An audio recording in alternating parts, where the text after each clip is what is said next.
Hello everyone, we're back with round 6 of the Lebanese Chess Championships. So yeah, let's get the show on the road. Dr. 1000 IQ, Mr. Akram, keeping it up.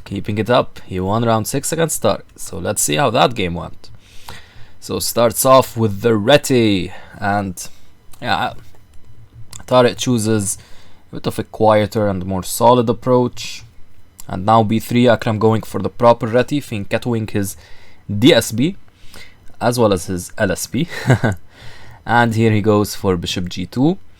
A possible alternative was the following, and now playing bishop b2. Okay, Akram wants to keep the tension in the position, and he goes as such.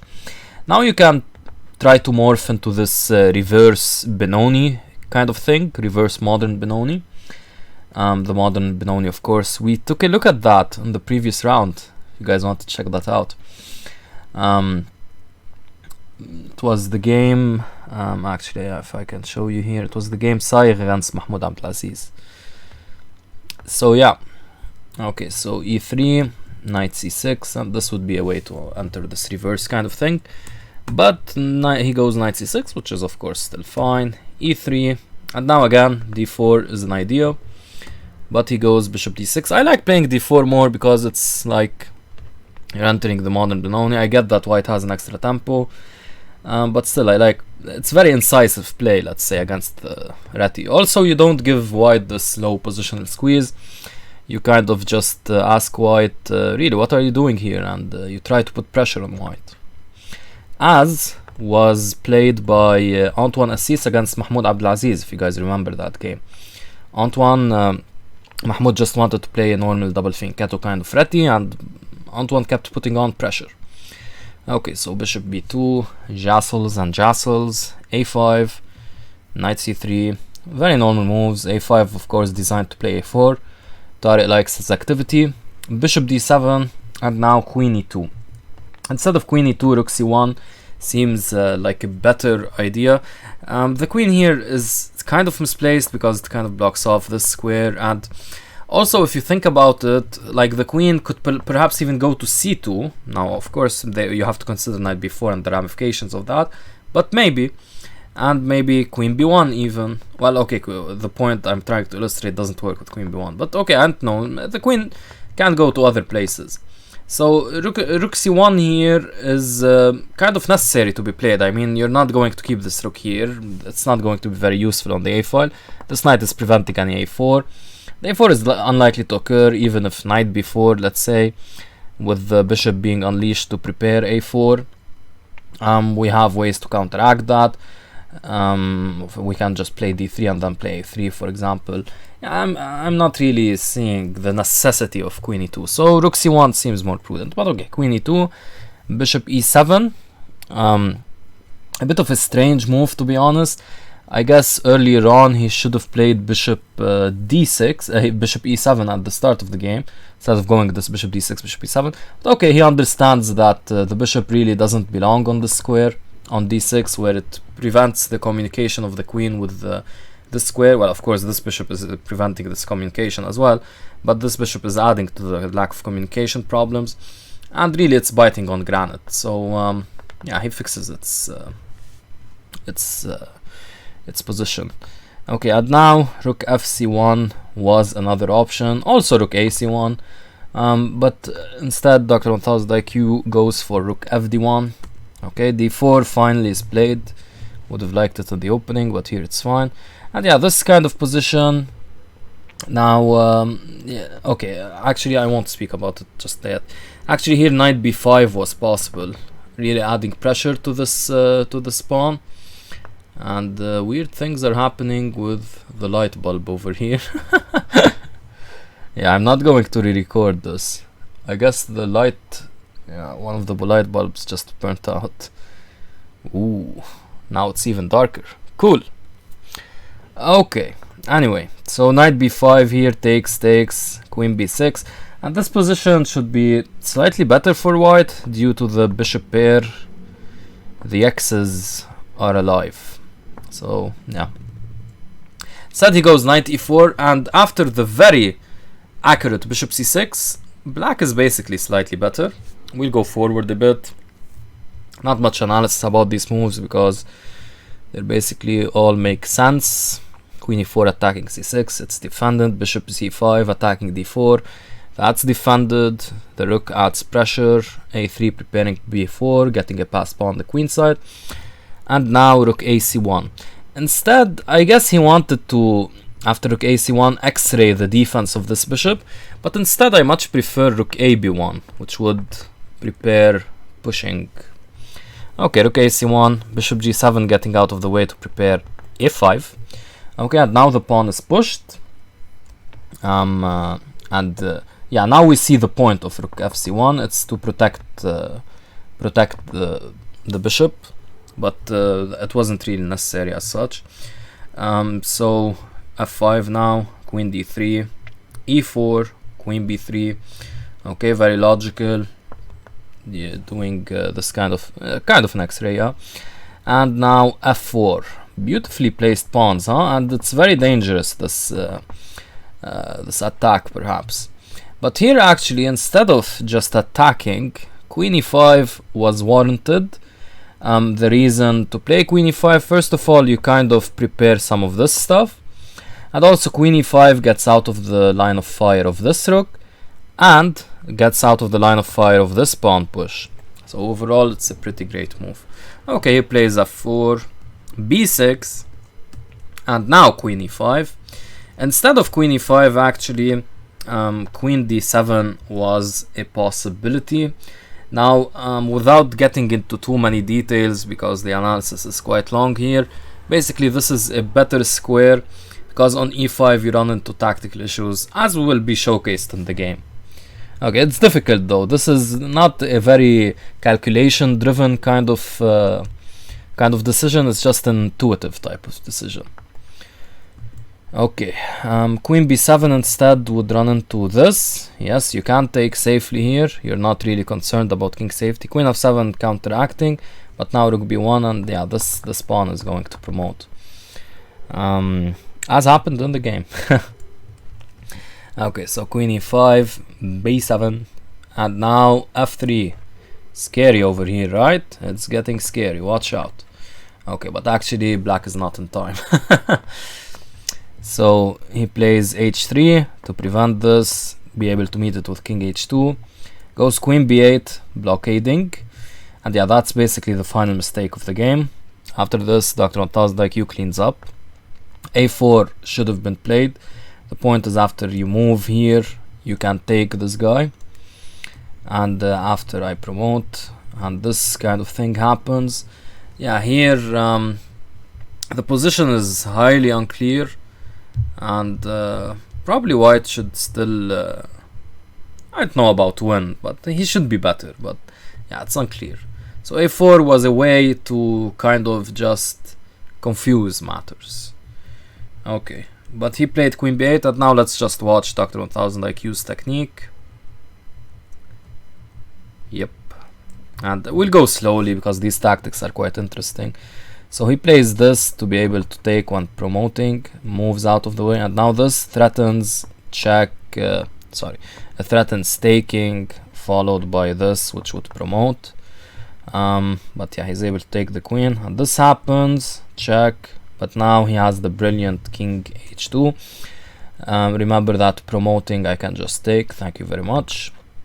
So rook takes b1 in stride, and now bishop f4 ends the game. You're attacking this pawn. If you promote, I take you and promote my own pawn. And if you take this pawn, well, I just take your advanced pawn, and this is an easy win. I'm a queen up, and I have, well, queen for rook, and I have very strong passed pawns as well, and I can pick up your passers. Well, this isn't a passer. I can pick up this passer, and I can pick up these pawns, so easy win. Yeah, this all had to be calculated from here, basically.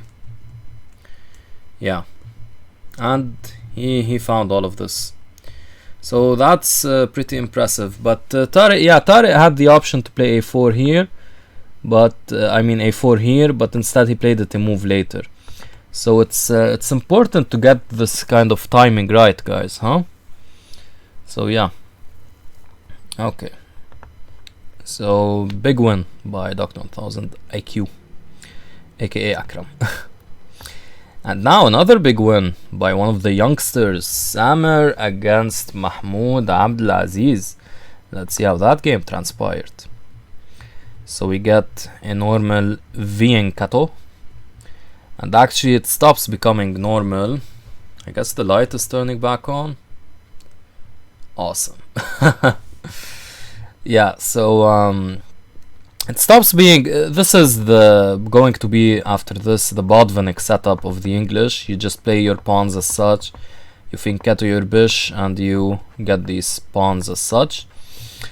But, and this is a big but, it's important that you don't play too passively as a white here. And actually this kind of system that Samer is playing, it has been tried in, I think Magnus played this. Let me check with the opening explorer. No, not Magnus. Well, at least not this exact position. But very strong players have played this as black. Yeah, the point is clear. Just attack. And black hasn't committed anything, and he has supremacy on the d5 square, d4 square. He might be a bit weak on the d5 square, but it's not at all relevant. And he can break with even f5, which would be slightly weakening, but at some point it's actually good. So yeah, here Mahmoud plays not passively, but kind of like not appreciating this threat with h4. So instead he should have played h3, intending to meet h4 with the very simple g4. And there are many complications here. I think f5 was played in a game. Let me again check with the explorer. Yeah, f5 is the main move actually. Well, main move, there are only 7 games. Yeah, and so that was a possibility. And by the way, after knight d4, now you can play d3. And again, this you always meet with g4. So kind of the line closing pattern in chess. Instead, he went for d3, and now h4 is very strong. Again, he had the opportunity to play h3 here. I get he was a bit concerned about this.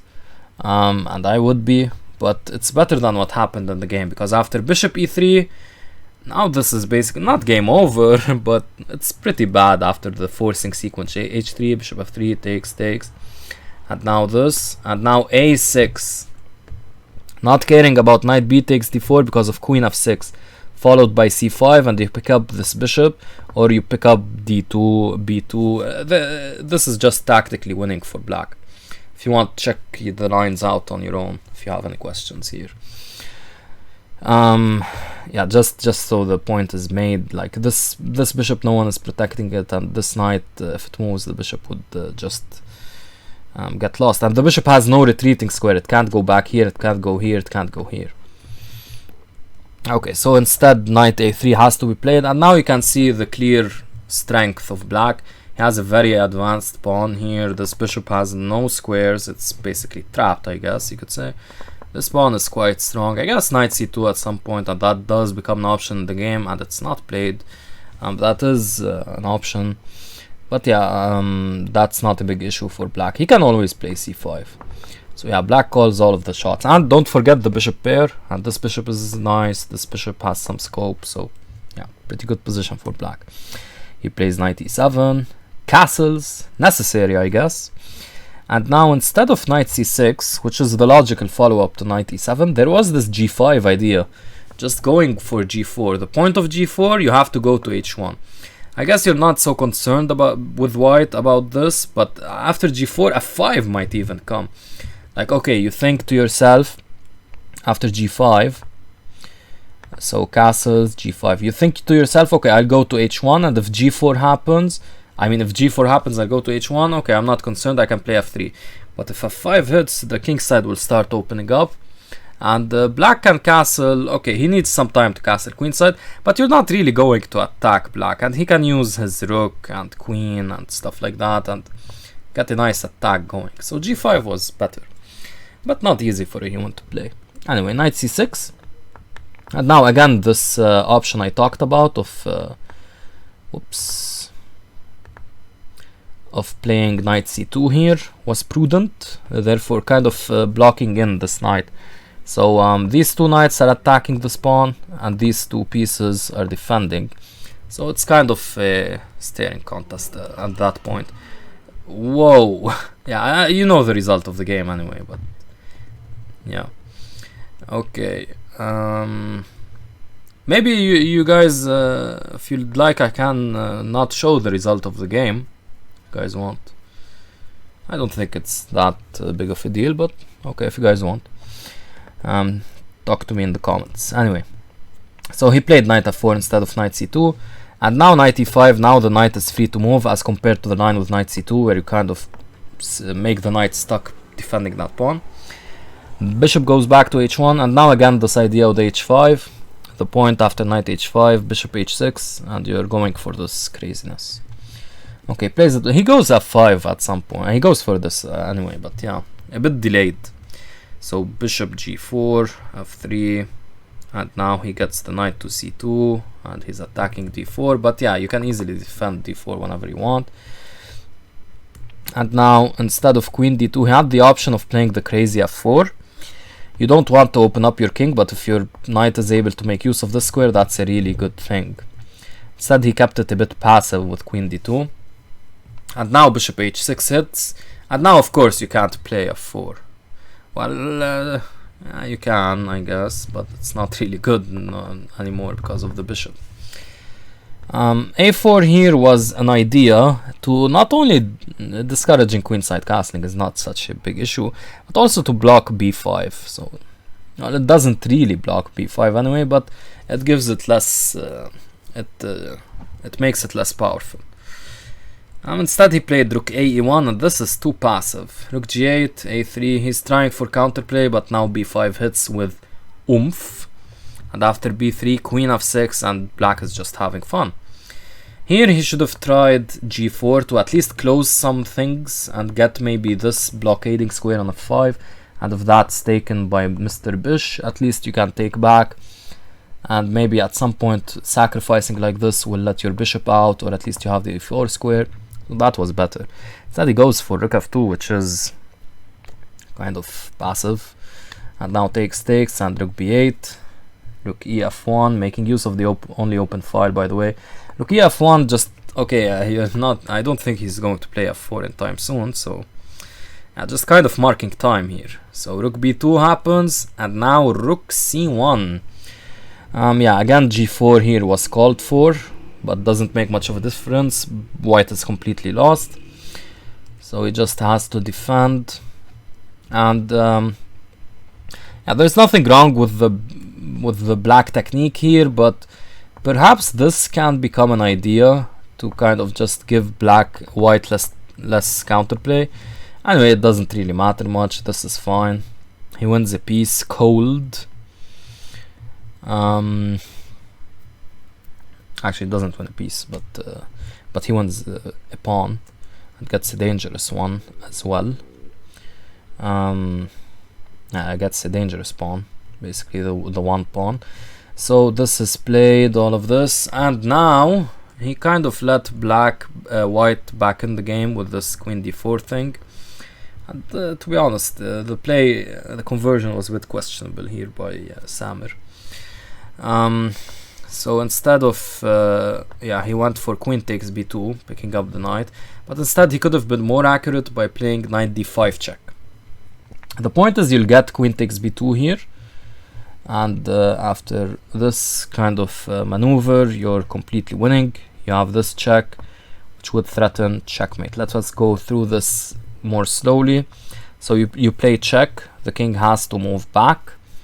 You take the knight now, and after queen takes c4, trying to avoid the queen trade, if you remain on this diagonal, there will be a queen trade, and white will be completely winning up a piece. This is a terrible piece, but soon enough it will be activated. Now we will see one line where it remains a terrible piece and it actually loses, but not our concern right now. So queen takes c4 here, trying to avoid the queen trade, but now knight e3, asking some important questions. The queen has to move, and now knight f5, and this check is actually mate, because this knight is closing off the escape squares for the king. And even if you move the rook, I would still check you, and at least trade queens. So yeah, that would have been much better. Instead he simply took, and after bishop g7 and e5, he kind of loses the thread and the game. So here, okay, Samer took with the bishop. This is actually a bit of a mistake. Instead, queen takes e5 simply wins. Why does it win? We'll see some lines. So let's see the line with a check. Of course that doesn't work because of this, and c4, and okay, you're up a piece. Nope, not really a piece. And if you want to get active, no sir, you're not really getting active. So yeah, that's one line that wouldn't work. After queen takes c5, after knight d1 for example, I can take, and we go into the pin here, and this bishop is dead, completely winning for black. And after queen takes e5, if you try to check, I'm trying to get some kind of perpetual. That's not really going to help much, because after this, let's say I can just pick up the knight over here, and if you try to move the knight, thank you very much, and I'm completely winning. Yeah. Here you can even follow up with this, just keep the pin if he doesn't play king f1. And also even rook b8 is quite strong.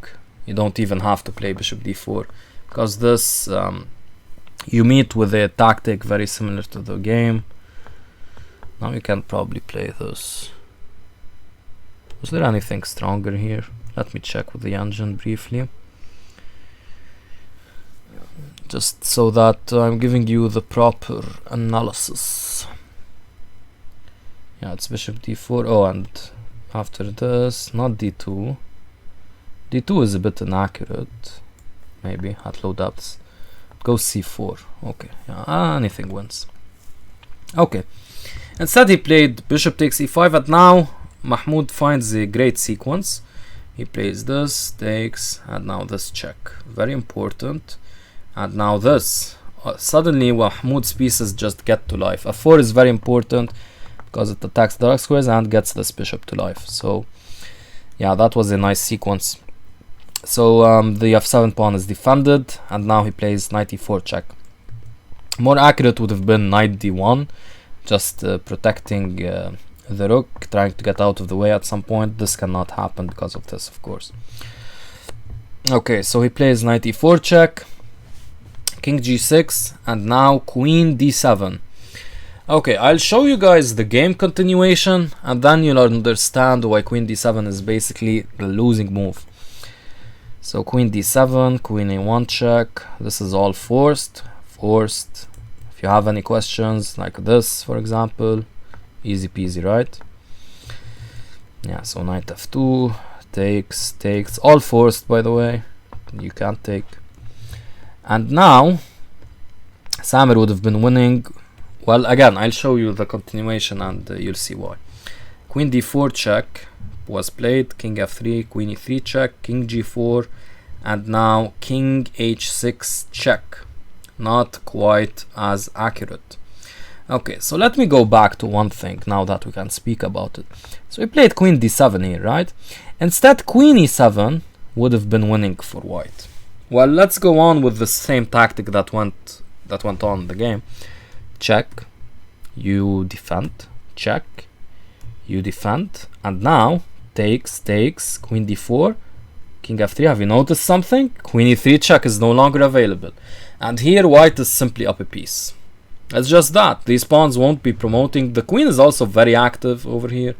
It has a lot of scope, so this would be winning for white. So instead of queen d7, look at the finesse. The same thing happened in the game, but he has queen e3 check. So that's very important. And let's go on a bit here, and you'll see that checking and taking was played. But let's see what happens. Instead of queen d4 check, which is a bit inaccurate, he should have played f takes g3. The point is to denude the king ASAP. H takes g3, and now queen d4 check, and for example you have queen f6 picking up the rook. So the point is you've opened more lines with f takes g3 check. Instead he played this, and after this sequence, now actually white is not losing. Actually not now, a bit later. He's still losing here because of queen e2 check. Now instead king h6 check wasn't so accurate, and now this comes, nice maneuver kind of. So here you check and the rook is lost, so if you play something like this the rook would be lost on f1, so you have to play this rook here. And now after queen e5 you have h5 as a mating threat, that would be a dovetail mate. So you have to take, and here the checks will win. This is all forced, by the way. When there is a forcing sequence, just try to play it slowly to understand. I'm not going to explain every time why it is forced. And yeah, for example, of course here if you go here it's checkmate. So king h1 takes, and yeah, this is just losing for white. The king will start marching up, and this bishop being on a light square won't help the dark square dominance, so completely lost. Just the pawn will push, this pawn will become a second queen. So queen e2 check was better, but after king h6 Mahmoud here actually had a chance to defend. He should have played king h4, and now after queen e5 you can just take, and these kinds of checks, these kinds of taking aren't mate. And for example, if d2 you have queen, if d2 you have queen d8, and you get in some checks at least. And if f takes g3 here, you have rook f5, with the point being that after something like queen e2 you have a check, can take and take here, and this should be a draw. These pawns are not fast enough, and your queen is well poised to take some of these, so this should be a draw. So instead of f takes g3, actually after f takes g3, rook f5, let's say the queen goes to another square. Here actually white could even win with taking, check, and yeah, the checks will be coming in quite quickly, and white is winning. So he should have played king h4. Instead, I think he missed the tactic here. Maybe he was in time trouble, but this is a very strong tactic. You can't take because of mate. So he missed this very strong tactic. And this line after king h4, of course, this doesn't come with check. It's just a threat. I wonder what the best move here would be.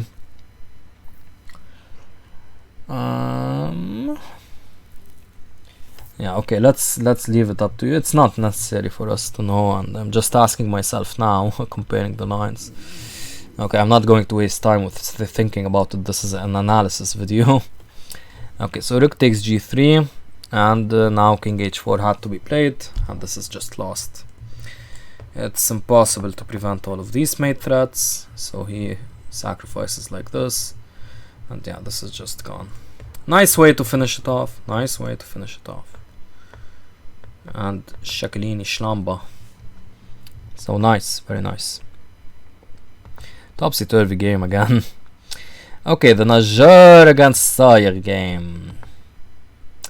Fans of Tariq will like this game, and you'll see why. Okay, I hope you guys remember the Tariq versus Sayer game. Is it seeming familiar? Yes, it is. And now Najjar, instead of castling as Tariq did, he finds a bit of an improvement. Well, it's a more theoretically played move, and its score is better. And yeah, Najjar knows his theory. So bishop e3, a bit of an improvement over castles. Gets out of these lines with queen h4, as happened in the game. Actually, well, something kind of similar happens in this game, but not like the Tariq game. Tariq, he just got, to be honest, outplayed in the opening. Whoops. So where are we? Come on, just bear with me a second, guys. Okay, so knight takes here, b takes, bishop takes c5, knight takes, all if so forcing sequence, and now he plays as he did against Mr. Tariq. But instead, actually, here he should have played rook b8 and asked a question to this pawn: how are you going to defend Mr. White? And this is actually the theoretical move. Instead, he goes wrong with this bishop a6, and now Najjar finds the winning sequence, to be honest. Knight c3, just attacking d5, developing and hinting at queenside castles. Queen g5, and queen d2, again hinting at queenside castles. Queen d4 was even better. I guess he doesn't care about g2 either way, but queen d4 just attacks the knight. Maybe he was afraid of like knight e6 or something, but yeah, that's not really much of a concern. So he plays queen d2, and this, my friends, basically loses for black. This continuation will be basically like there are little improvements for white. So yeah, he plays queen e3, defending, takes, and now he tries rook a d8. Instead, bishop b7 is a tougher try, but after takes, and knight takes d5, it's just a clean pawn for white, and maybe even two. So yeah, nah, difficult. But instead he played rook a d8, and this is even more losing, I guess, if that's a thing, because yeah, it's difficult. Like, okay, you go into this line, you lose a pawn directly, okay, but this line you're going to lose more than a pawn due to the positional factors. But okay, I for a human it's not easy to see. Okay, so castles, rook d6, and now he does win the pawn anyway. Rook e6, yeah, this is necessary because, for example, this, thank you very much. So the tactics are just working out in white's favor because he has the much better position. Tactics flow from a superior position. Incidentally, a chess principle. Check out my series, guys, on chess principles. Okay, so b4 over here, pushing the knight and keep pushing. He feels inclined to take, and of course, because there's little else to do. If you go to c8, that's just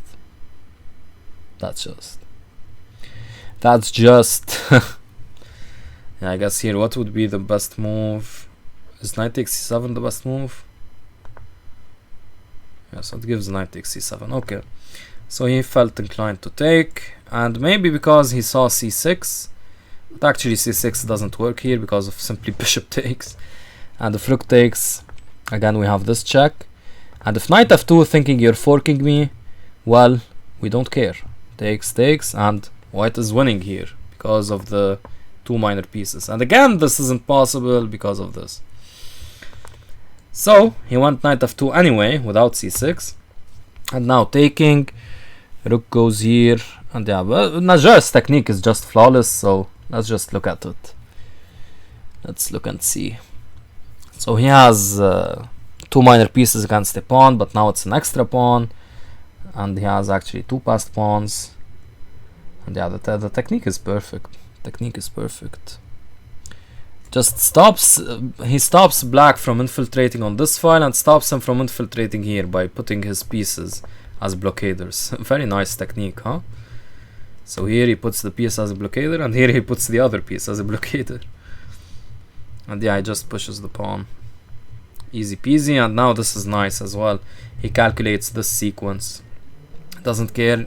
Maybe Elias got excited here, but Najjar, he's just a ruthless monster.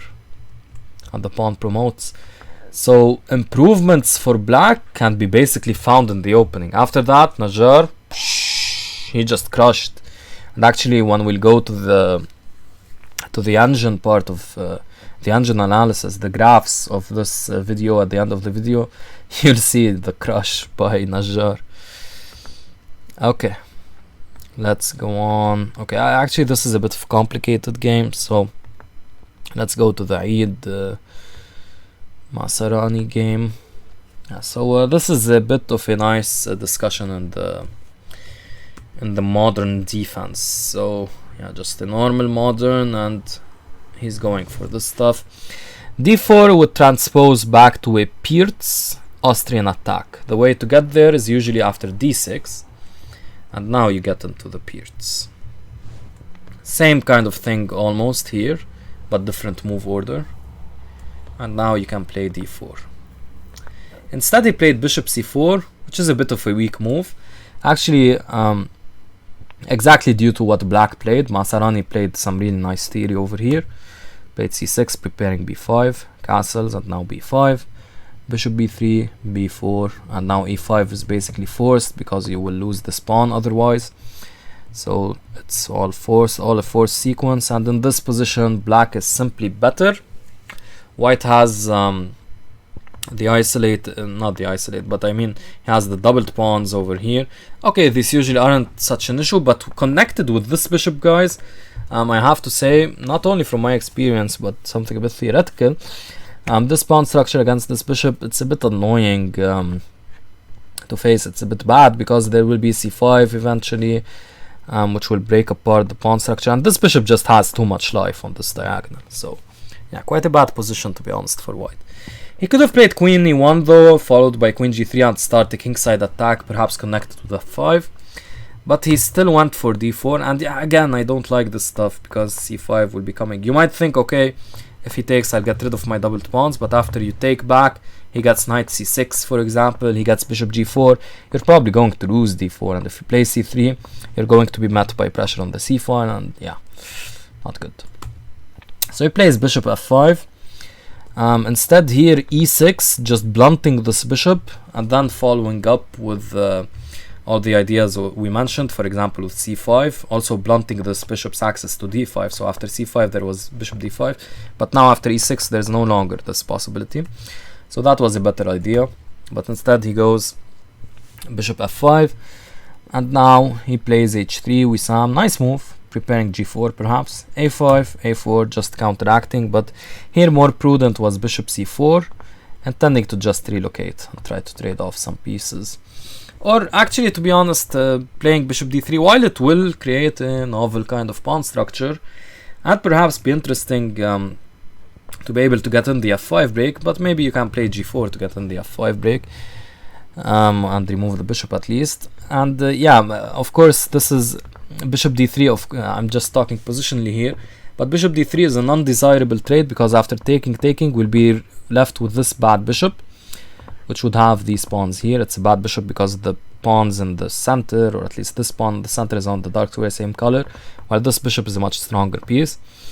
But yeah, I don't think that would be such a big concern. But yeah, anyway, bishop d3 is not a decision to take lightly. Anyway, I mean, this is all ramifications of bishop c4, which was not played. These are all ramifications. Instead a4, and I don't like a4 because it just creates more weaknesses on the king side. Now, for example, if you move this pawn, b4 becomes a big hole. And actually, funny enough, c4 is the best move later on, creating the hole but defending. But anyway, till we get there. So h5 preventing g4, knight g5 preparing some kingside attack. Queen d7. I'm just getting the queen to a nice square. I guess he'll play knight a6, and he does. Queen e2, of course developing, and now bishop a3. Again developing, yeah, not putting the bishop here. But this has its downsides because now the pawn is less protected.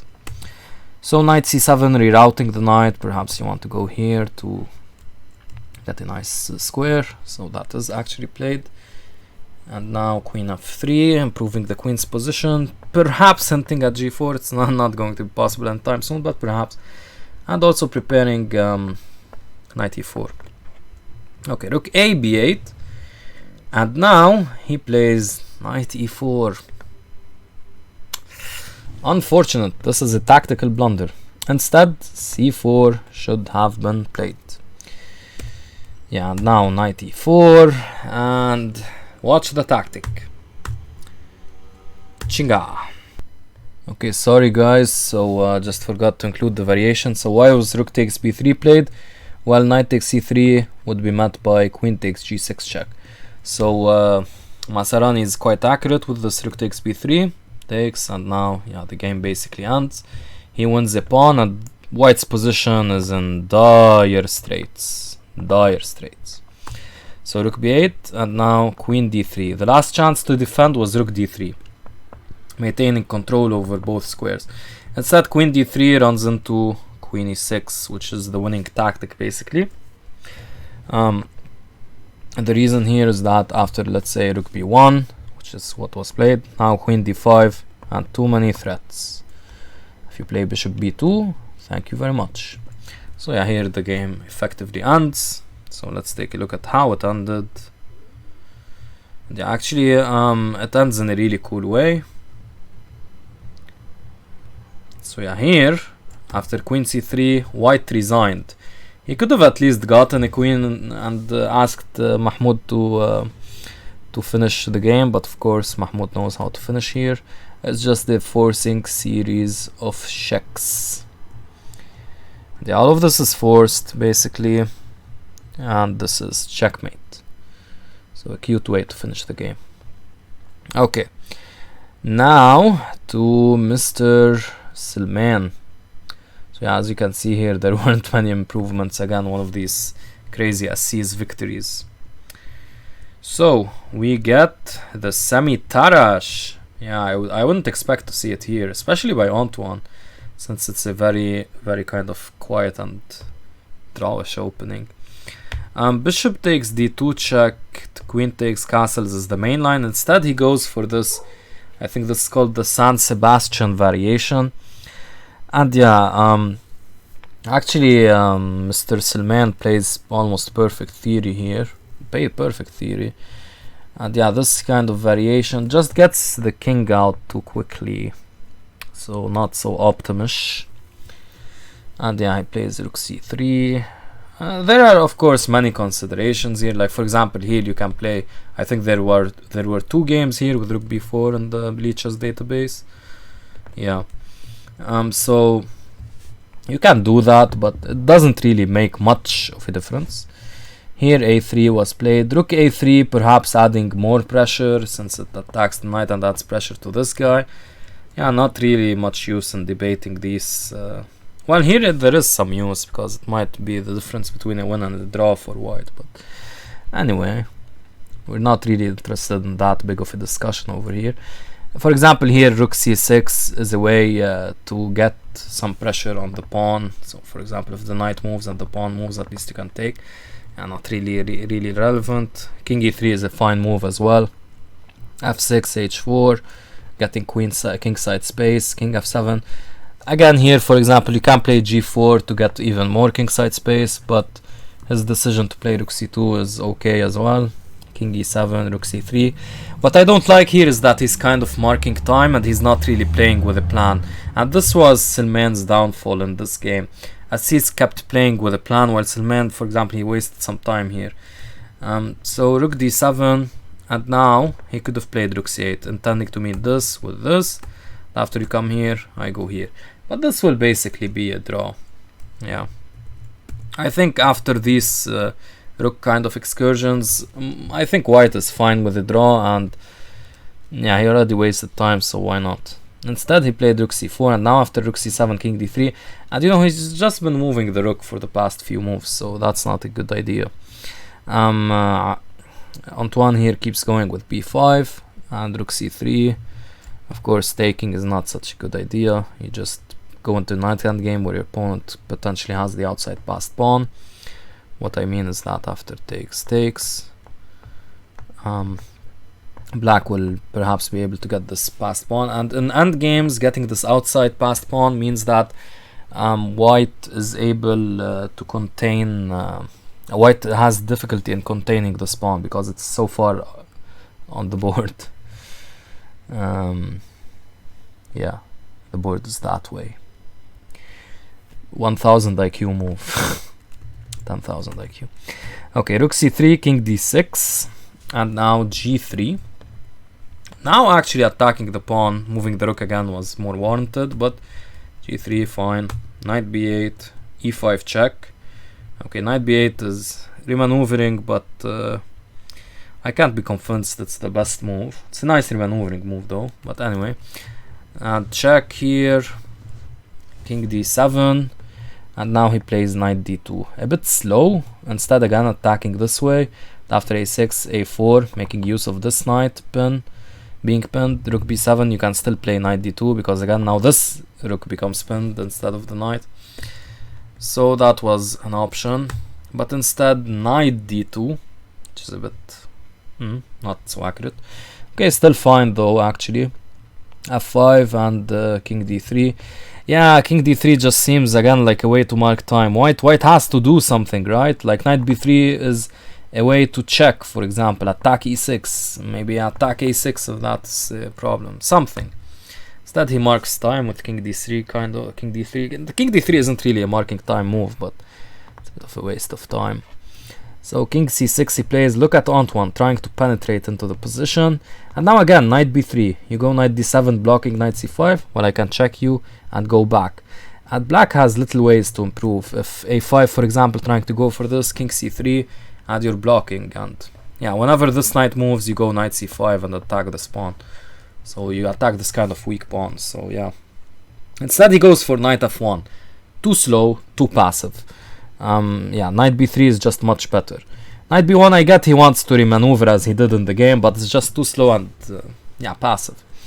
So a5, and now knight e3, maneuvering as we said, but Antoine keeps it solid, marks some time as well. King c3, and now he's getting the knight into the game. Let's watch Antoine's knight maneuvers. And now the end is coming for Silman, unless he plays knight c3 here, blocking off the square. But actually he doesn't even play that and goes king c3. And now after a series of nice checks, king d3, knight b2 check, this game is basically lost for white. King d2, if instead king c3, that's met by check, and thank you very much. And if king e3, that's met by king d5, and an intrusion into the position as happened in the game. So yeah, let's just go forward here. Yeah, Antoine's technique is flawless actually. Yeah. White loses a pawn. Then he recovers one but loses another. And he tries some shenanigans here, but not enough time. Black will just scoop up these pawns. So the last improvement was here again, to use your knight. So passivity really killed off Silman's position here. Okay, and now for the Joe Asad against Muhammad Habash game. I remember actually the analysis not being that long. Yeah, it's not that long. Okay, so let's go. So we get to see another one of these positions, the Gurgenidze, as you saw Habash play against Samer Silman. So he plays Joe bishop c4. Again, Wissam Eid-esque. Instead, he should have played f4, going into the lines we talked about in the Gurgenidze. Bishop c4 really runs into d5. Now taking runs into b5. You go back, b4, knight c2, c takes d5. And yeah, this bishop is kind of questionably placed. And okay, white is still okay. Maybe even slightly better, but not really what you want to play out of the opening. And it's a very forced sequence as well, so every single one of your opponents can play it. Instead, just go f4 here. Okay, bishop c4, and Muhammad responds with d6 instead of d5, and bishop e3 now. Again here, bishop b3 preempting d5 later was warranted. After knight f6, you can't go back to these f4 lines, castles, you're fine. And if d5, for example, you have e5, no problem, because you moved the bishop out of the way. Had you not played bishop b3, there would have been this d5 thing. So, okay, bishop e3 anyway, knight f6, and now f3. Now you can't play f4 because of d5. So Joe wisely goes for f3, but still now this kind of queenside space gainer here was warranted for black. He kind of plays something similar, but not exactly. I don't know why he didn't play it. This is very natural if you're playing this kind of system. Having said A, you have to say B. Having said A, you have to say B. But he goes knight b d7, and now Joe goes bishop b3. Better was a4. I guess Joe here wasn't setting off the possibility of castling queenside, but better was to simply play a4. So bishop b3, b5, and now g4. Going aggressive here, but maybe delaying this aggression and just developing a piece, perhaps going to knight f2 was better, but g4 is fine. a5, a4. a4 is slightly inaccurate because after a3 you don't allow black to play this because you have this obviously, so a3 would have prevented b4, but he allows b4, and that should have been played, but it was not. So the main ideas of the opening are kind of being delayed. Of course they both know these ideas, but they thought they could delay them. still just stick with the with the line. Stick with the line that has actually a double meaning in chess and in acting, huh? Yeah. So knight c2, knight b6, and you get this typical Peertz idea, getting this knight here and pushing c5. You get this knight out of the way to attack some c4 as well, and prepares c5, c4. So this is an idea you see in the Peertz 150 attack. And actually this started out as a Gurgenidze, but this is morphing into a Peertz 150 attack. Okay, so bishop a6, and now h4 going on the aggressive. Again, this was, or should have been played, h6 and follow up with c5. h6 is important to prevent white from playing these h5 ideas willy-nilly. So for example, h5 you can meet with g5. And this is what happened in the game. So h5 here, he met with g5, sorry, he played h5 now. And yeah, after h4, yeah, okay, we talked about b4. Yeah, so h5 here, he should have inserted this. The point is that you kind of destroy the pawn structure a bit, and after this you're able to play knight g2, and you get some scope for your bishop. Instead, he played h5, and now after g5, knight h7. This is less strong because the position on the queen side isn't clarified. You don't get these axis squares after, which you would after taking. So yeah, he could have taken now to try to transpose to the line, but okay, he goes knight h3, b4 finally, and he goes here. By the way, one other idea after this is that after b4 you have the idea to go here if you so desire. So that's another idea of taking on b5. Anyway, it's not really such a big difference. Well, kind of it is, but not such a huge deal. So he plays knight h3, b4 finally, knight e2, only reasonable option. You don't want to go knight b1, and now e5. Again, similar to the Wissam Eid game we saw against Masarani. He should have. Wait, was it the Wissam Eid game against Masarani? Yeah, Masarani should have played e6 to blunt the bishop, as we said, block d5, and then push through c5. So block the bishop from coming to d5. Instead he played e5, and now d takes e5 happened. I don't get, having geared up for this and having all of this, I don't get why f4 wasn't played. Maybe he feared opening up the position when he's castled, I don't know. The 4 seems very reasonable. And actually I have a game where I played the 150 attack against the Peertz. It was actually against a very strong youngster from Lebanon, and we got I got a 4 in. So I should have played a 4.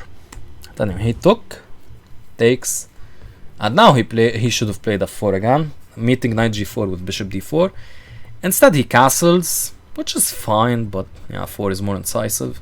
Queen d7 attacking the knight, king g2 defending the knight, and now black should have castled, but instead perhaps he got scared or just wanted to get some aggression going, but he took here.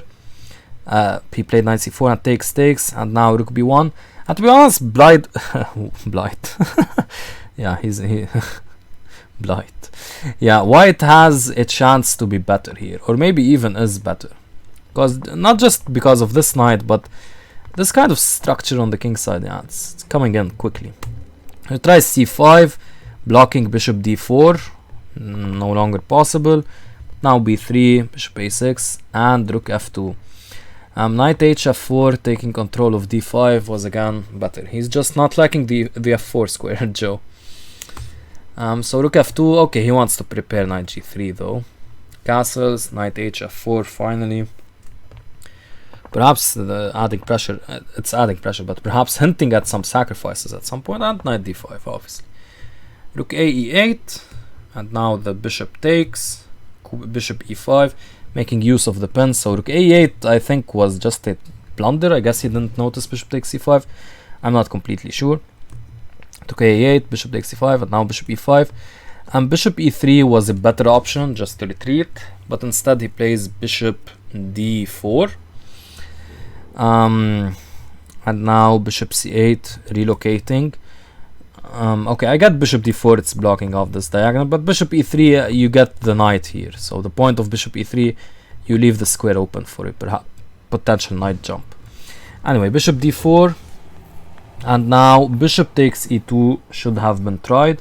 The point is that after knight takes e2, you're able to play queen e6, and the reason this works is after, like, let's say rook c1, you have f6. It's a very difficult line, so bear with me as I explain it. So takes here, and you'll be completely fine, and your white's position is a bit airy, and yeah, black may even be better. So what's the point of queen e6? Well, it's getting out of the pin we have over here. And the reason why I want to do that, because if we play f6 right away, I have simply bishop takes e5. And no matter how you take, white is going to have an advantage. Of course, if you take like this, queen d5 check, and thank you very much for le pawn. And if you take with the d pawn, thank you very much for the queen. So that leaves taking with the rook, but now I get in knight f4, attacking g6 with a fork. So gotta watch out, king g7. Now rook d2 attacking d6, rook d8, g takes f6 check, and king h1 preparing rook g1. And white is much better. So that's why f6 immediately isn't working. That's why you have to take and see this queen e6 idea. Rook c1 is of course a rather useless move, but I just played it to illustrate the point that after f6, now you can take with the d pawn because the queen is no longer pinned. Anyway, small detour over here. Instead he played bishop c8, takes, and this nice maneuver by Joe. He wins a pawn, and some tactics initiated here. I guess Habash couldn't bear the pressure, and he was seeking counterplay. But Joe is on top of it. He plays queen d4, very strong move. Intending to meet, of course, f6 with check, and thank you for the queen. And after knight takes f3, king takes f3, bishop takes e4 check. Yeah, he should have played king f2. Okay, I just need to check something, guys. 1 second. Hey guys, so sorry for that, I'm back. Yeah, so apparently we don't have any light bulbs. Yeah, so, and by the way, something to talk about. Well, if you've made it this far in the video, I was considering not to talk about it, but yeah, if you made it this far in the video, you don't mind the extra 2 minutes I'm going to talk about. Yeah, so just going to talk about a bit the coronavirus handling of the pandemic here in Lebanon. So what they're doing is blocking off villages and cities, and currently my city is on lockdown because of the measures. And honestly, that's not it's not a very smart idea, because what's happening is, let's say we have village A and village B. Well, if village A goes into lockdown, the villagers from village A will just go to village B, and they'll do the same senseless stuff they do or used to do in village A, and that will drive the statistics of which village, because it's taken by residents, so it will drive the statistics of village A as well. Now village B are still following the measures. They won't be getting hit much by the, let's say, well, the stupidity of village A. So yeah, it kind of creates a vicious cycle in a sense. So that's not something very intelligent they're doing. And not only that, but it's a bit arbitrary, like where do you cut off village A? Like there's a store on the next street that's open, and there's a store here that's not open. Much better would be just to put a big fine on not wearing masks, and just close down all, like bars cannot be open. I'm sorry if you own a bar and it's tough, but it just can't be open in a pandemic. Because, well, it just drives infections like crazy. Who's going to wear a mask in a bar? Yeah, it's just many cases you hear, like that guy went to a bar and there was a super spreader there, and boom, 70 infections just from one night out on the bar. Yeah. Anyway, back to chess. So here Joe should have played king f2. Instead he played king g3. This is a big shish kebab, you can see here, a skewer of a shish kebab. But yeah, even though the king looks so far off from this queen, this is going to become a problem. That's why instead king f2 should be played. Let's take a look at some lines. So king g3 was played, and now queen e7. And surprisingly, queen e7 is wrong. So surprisingly, after queen e7, Joe did not see a tactic. Again, Joe and Muhammad are both time trouble addicts, so I think both of them were in time pressure here. The tactic is very simple. You just play rook e6, a kind of line blocking tactic. So just blocking the rook's the connection, so a connection breaker. So here, if f takes e6, obviously we just take, and we pick up the bishop as well on e4. And if queen takes, we take with the knight, and if rook takes, well, that's illegal. So yeah, just a nice interference tactic over here with rook e6, line closing. Okay, instead of queen e7, he should have played rook e8. And the reason rook e8 works, well, let's see, for example, if the same tactic is tried. Now this tactic is kind of effective because, of course, if f takes, we have this and we win the queen. So we have to play rook takes, and after rook takes, we get this situation, king f4, making use of the pin. No smart discoveries because you're pinned as well.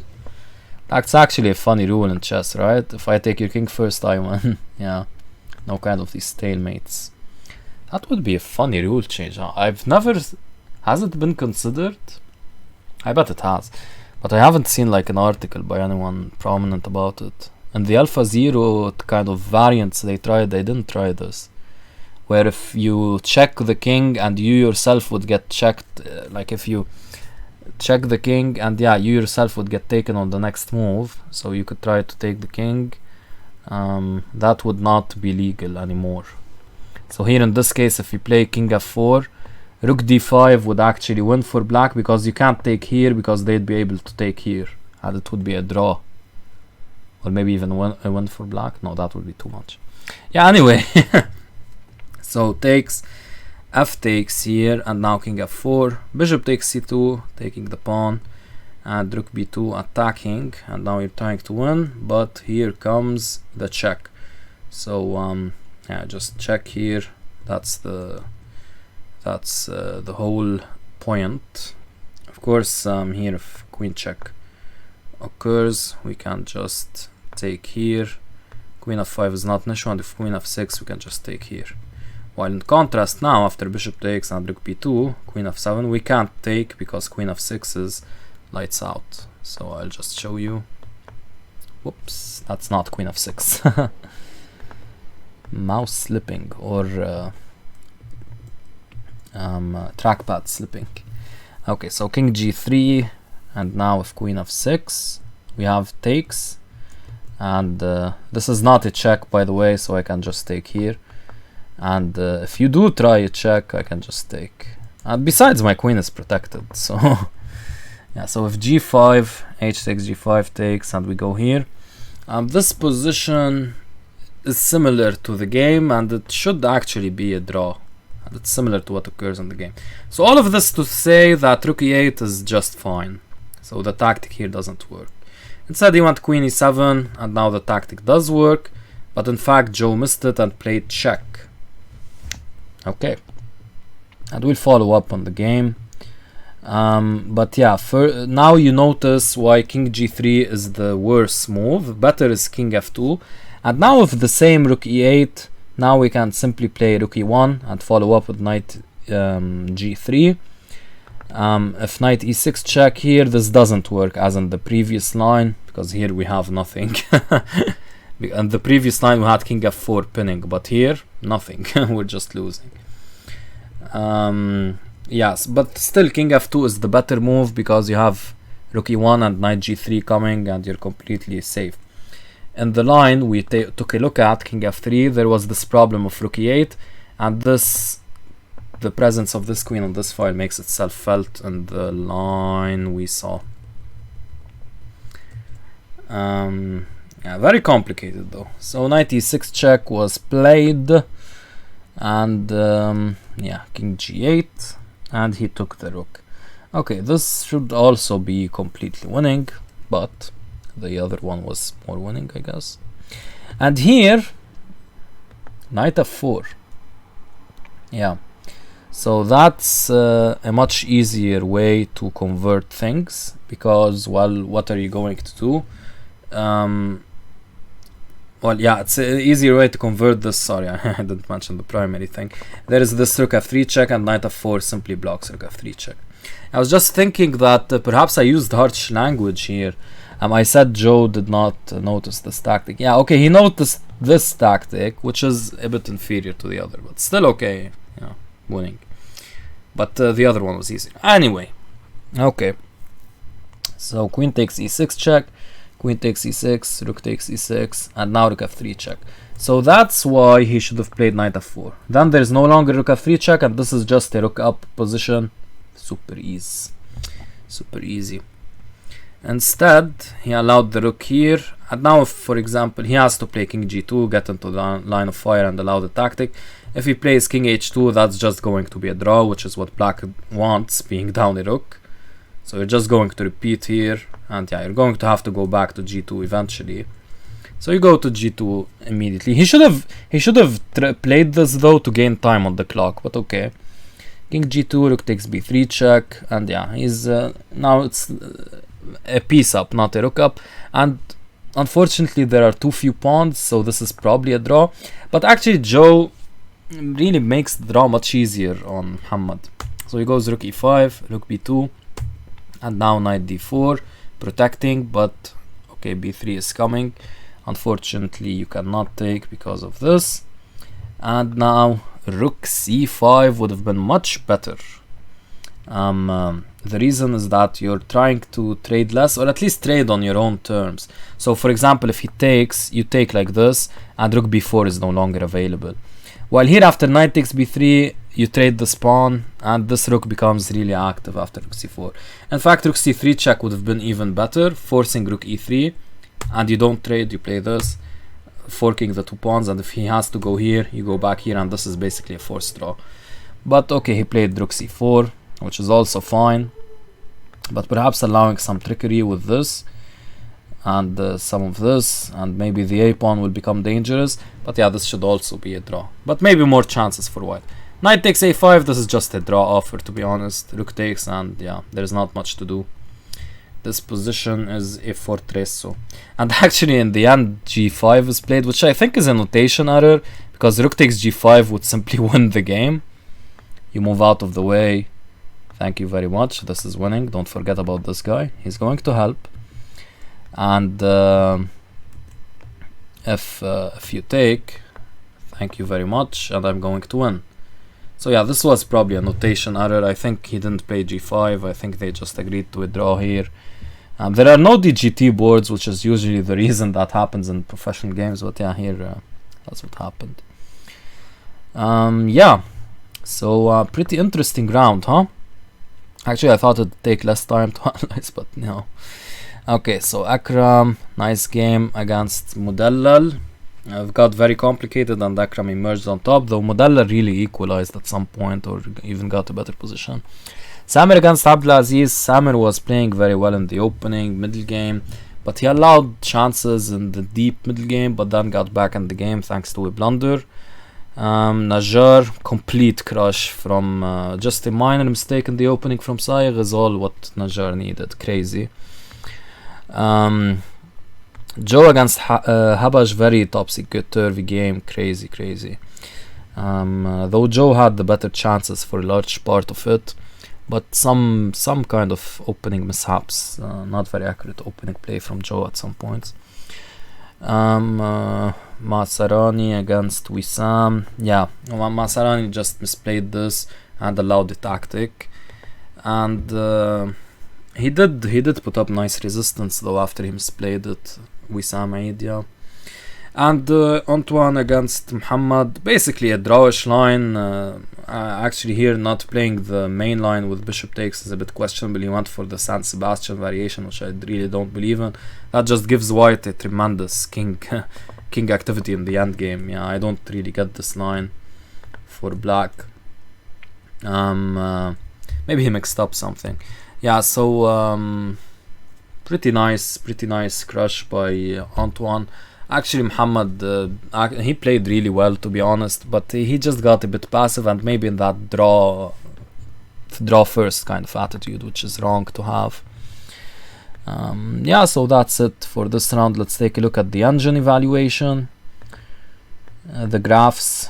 Akram really wants me to do these graphs, so doing it for him. Yeah, here white had a small pull, Akram, then black had a really tiny pull, and then Akram just outplayed Tariq and the complications. So let me delete that. And Abdulaziz against Samir, yeah, really crushing from the opening, and then he allowed some chances, then blunders, and then this happened. By the way, here was when he had the opportunity to play king h4, but that was not played. Yeah, so that was Mr. Samir and Mr. Abdulaziz. Najjar against Saigh, look at the graph, okay? Yeah. Yeah, this is okay. Najjar too good. Najjar is too good. Okay, against Joe against Muhammad, topsy-turvy in the opening, some chances for both sides. Then Joe took over, and he couldn't convert somehow. And this final blip is actually a g5 here, which I'm pretty sure was not played, or it was played and they were already resigned to withdraw. I don't know. I doubt that though. And yeah, Muhammad against Assis, just he gets an opening advantage and slowly gets outplayed in the endgame. Actually, very nice play by Antoine.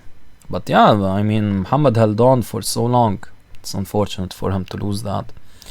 Wissam against Masarani. If it will load. Yeah, Wissam against Masarani, he just had some chances. He just made an opening blunder basically with this bishop c4, and Masarani played really well after that. And let me remove this. And then there was equality. Really, Wissam played well to get back, but the blunder here, knight e4, GG.